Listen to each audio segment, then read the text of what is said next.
Hi guys, please log on to whatsappilipinas.com. Sabi sa akin ni Rosdel Rosario, partner na Rosdel ng DOT at DOTC.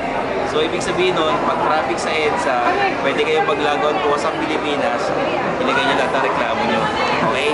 Saka malalaman nyo na rin kung walang pasok kinabukasan pag may bagyo sa WhatsApp Pilipinas. Kukwento nila lahat sa inyo. Pati kung ano yung mga binan na mga pagkain dahil sa melamine, nandun lahat.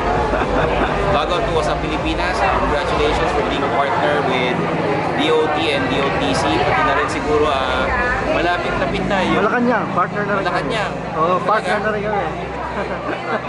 Itong every kahit palit na palit ng presidente. Okay. So kung may mga reklamo kayo, ayan, mga humihingi kayo ng lupa sa gobyerno, ayan.